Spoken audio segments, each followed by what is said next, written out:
Assalamualaikum warahmatullahi wabarakatuh.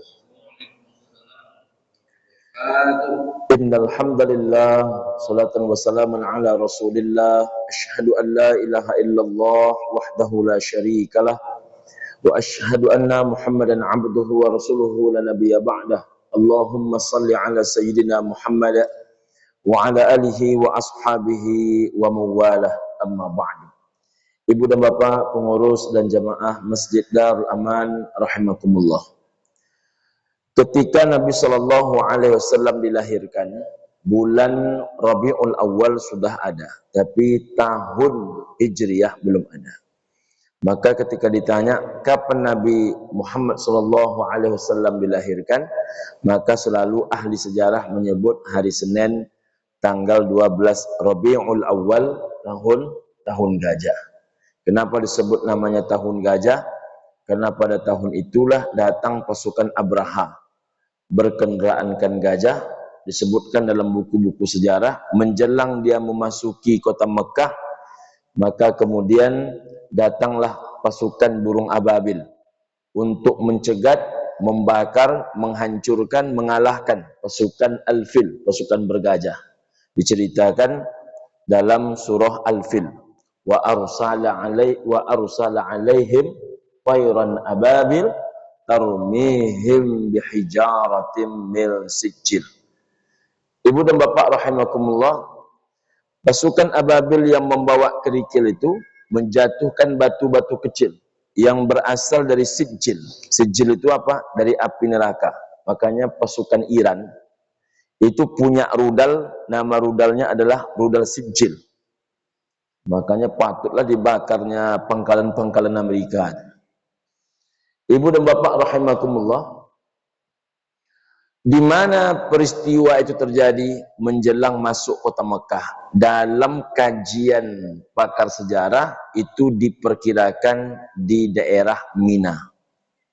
Tahun itulah Nabi dilahirkan, maka disebutlah nama tahunnya tahun gajah. Ibu dan bapak, ada lagi nama lain, nama tahun banjir. Ada lagi nama tahun kemarau. Ada lagi nama tahun penyakit. Jadi apa yang terjadi tahun itu, itulah nama tahun. Nah, ibu dan bapak, lalu Nabi menikah usia 25 tahun. Pun saat itu belum ada kalender. Lalu Nabi diangkat menjadi Rasul pada usia 40 tahun. Pun belum ada kalender. Lalu Nabi hijrah pada usia 53 tahun. Belum juga ada kalender. Lalu ibu dan bapak rahimakumullah, penamaannya waktu itu tahun pertama hijrah, tahun kedua hijrah, tahun ketiga hijrah. Artinya dihitung tapi setelah peristiwa. Sampai Nabi Shallallahu Alaihi Wasallam wafat pada usia 63 tahun. Berarti pada tahun ke-10 hijrah. Ibu dan bapak rahimakumullah, wafat Nabi berganti kepemimpinan kepada Sayyidina Abu Bakar As-Siddiq radhiyallahu anhu. 2,5 tahun, belum ada kalender. Lalu diangkat Sayyidina Umar Ibnul Khattab menjadi khalifah, juga belum ada kalender. 4 tahun kemudian terjadi sesuatu yang unik. Datang surat dari Raja Romawi dikirim kepada Khalifah Umar. Rupanya surat ini ada harinya, ada tanggalnya, ada bulannya, ada tahunnya. Lalu surat ini dirasakan penting oleh Khalifah Umar, dikirimlah surat ini dalam bentuk tulis ulang. Kalau sekarang namanya fotokopi. Dulu karena belum ada fotokopi, maka tulis ulang persis seperti suratnya Raja Romawi itu. Dirasa surat ini penting untuk diketahui oleh seluruh gubernur-gubernur kaum muslimin. Persoalannya ibu dan bapak, antara satu negeri ke negeri yang lain berjarak sangat jauh. Nah, saya kebetulan sempat mengkaji ini pada saat S2 ibu dan bapak. Perkiraan yang saya ketahui adalah bahwa saat Sayyidina Umar Ibnul Khattab memimpin, itu wilayah kaum muslimin kalau dibandingkan sekarang sama dengan 26 negara. Jadi sangat jauh. Nah, Bapak Ibu bisa bayangkan, dari Mekah ke Madinah saja, itu hanya 400 lebih kilometer. 470. Itu 7 hari 7 malam. Dari Mekah ke Palestina 2 bulan. Kalau lebih jauh daripada Palestina bisa sampai 4 bulan, bahkan bisa 6 bulan. Nah, saat itu Ibu dan Bapak, salah satu gubernur yang menerima surat adalah Mesir. Jadi Mesir itu dahulu provinsi, sekarang negara. Dulu Syam itu provinsi, sekarang 4 negara. Yordania, Lebanon, Palestina, dan Suriah. Dulu Persia itu hanya 1 provinsi, sekarang 2 negara, Irak dan Iran. Jadi Ibu dan Bapak rahimakumullah, sudah banyak pecahan-pecahannya. Nah, kemudian Ibu dan Bapak, ketika surat itu diterima oleh gubernur Mesir, namanya Abu Musa al-Ash'ari, maka ditengoknya lah surat. Rupanya surat ini tertulis nama bulannya, tapi karena tidak ada tahunnya dia ragu. Ini maksudnya adalah pada bulan dia terima surat, atau bulan yang sama di tahun depan dia menerima surat, atau di tahun sebelumnya, karena jarak begitu jauh. Maka di saat muncul keraguan itu, dia bersama beberapa orang pasukannya mendatangi Khalifah Umar ke Madinah. Sampai di sana dia mengusulkan, mendesak dilakukan untuk pembuatan kalender kaum muslimin. Maka Sayyidina Umar mengumpulkan tak banyak, hanya 6-7 orang. Kalau tak salah ingat Ibu dan Bapak, di sana ada Sayyidina Utsman ibnu Affan, ada Sayyidina Ali bin Abi Thalib, ada di situ Abdurrahman bin Auf, ada di situ Thalhah bin Zubair, ada Thalhah bin Ubaidillah, ada Zubair bin Awam, dan beberapa orang sahabat lainnya. Jadi hanya 6-7 orang.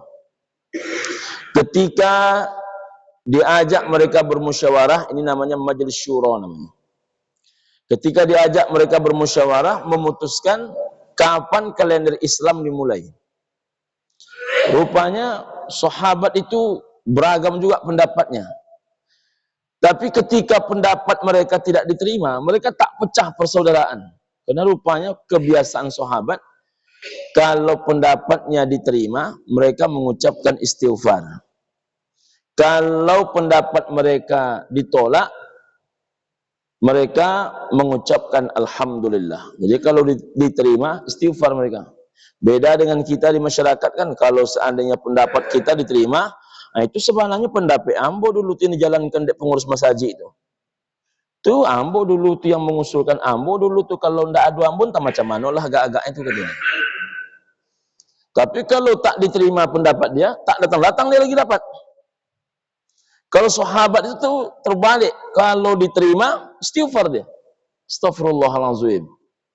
Mengapa dia beristighfar? Takut pendapat itu jika salah. Takut pendapat itu menzalimi orang. Takut pendapat itu nanti memberatkan mereka di padang mahsyar.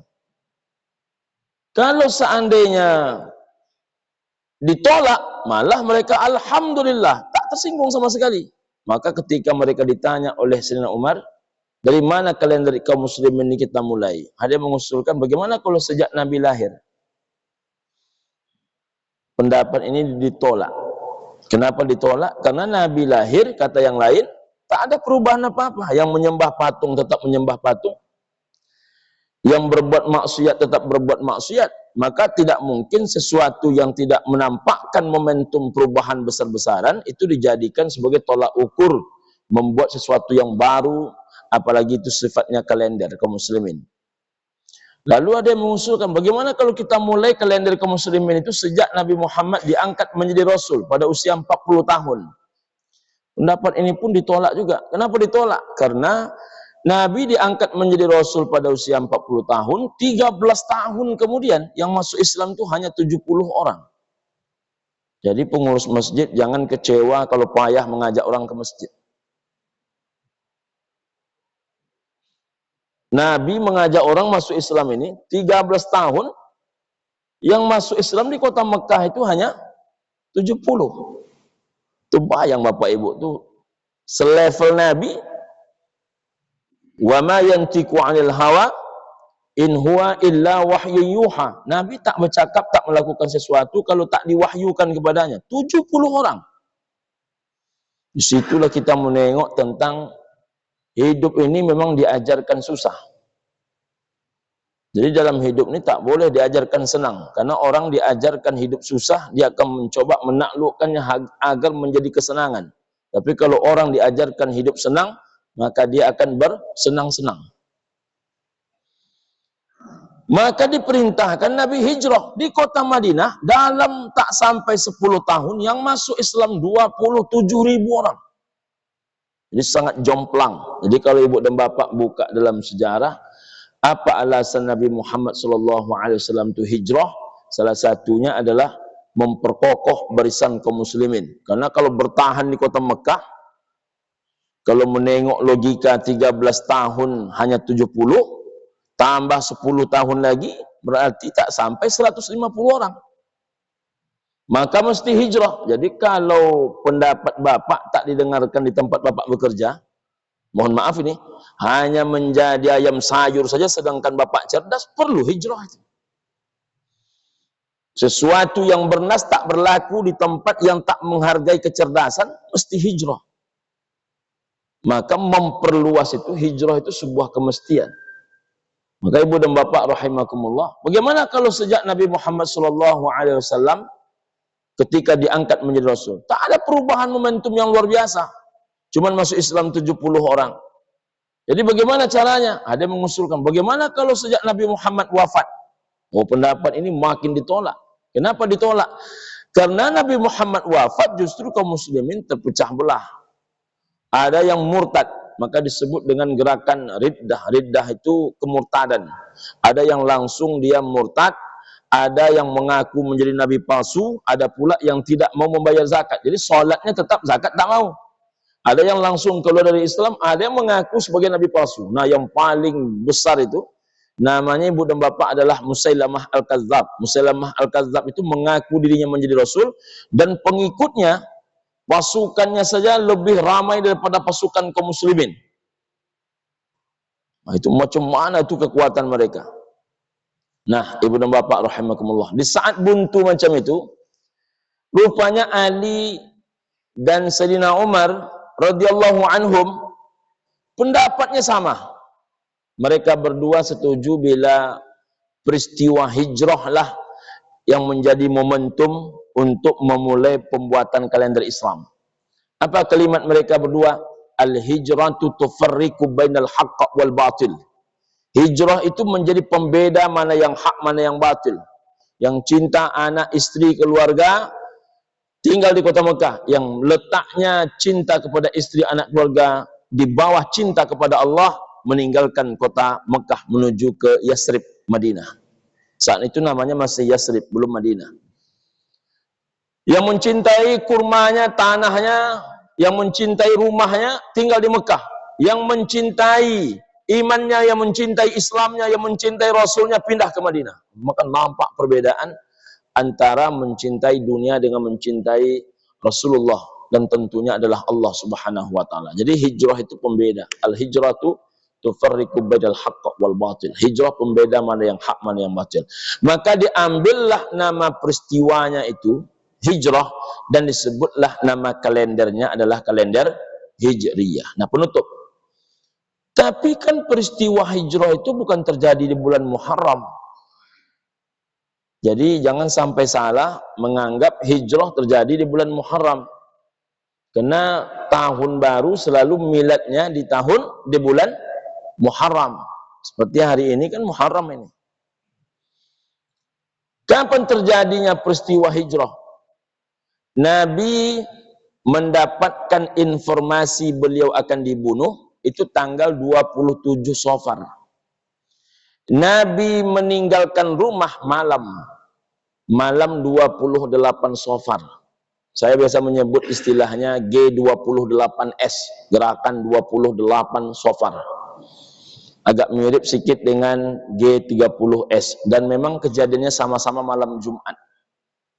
Jadi Nabi nak dibunuh itu malam Jumat, jenderal-jenderal dibunuh juga malam Jumat. Nabi bersembunyi di Jabal Sur 3 malam 2 hari. Malamnya 3, harinya 2. Malam 28, malam 29, Safar, malam tanggal 1, Rabiul Awal. Nabi meninggalkan kota Mekah bersama Abu Bakar, dibimbing oleh orang kafir Majusi, namanya Abdullah bin Uraikid. Itu dari jalur selatan, masuk desa-desa terpencil. Kalau sekarang istilahnya Mau Street, jalan tikus. Itu 7 hari 7 malam sampai ke simpang panamnya kota Madinah. Nama simpang panam itu Saniyatul Wada. Makanya ada syairnya, Tola'al badru alaina min Saniyatil Wada. Jadi Saniyatul Wada itu nama simpang. Itu tanggal 7 Rabiul Awal. Lalu Nabi istirahat 4 hari, 8, 9, 10, 11 Rabiul Awal. Nabi Muhammad membangun Masjid Quba tanggal 12 Rabiul Awal, sama dengan hari lahirnya. Sama-sama Senin. Makanya ada 3 Senin, ini yang mahasiswa harus tahu ini. 3 Senin dan 3 12 Rabiul Awal yang berkait dengan hidup Nabi. Lahir, wafat, dan membangun kota Madinah atau membangun Masjid Quba. Selesai masjid hari Kamis tanggal 15 Rabiul Awal.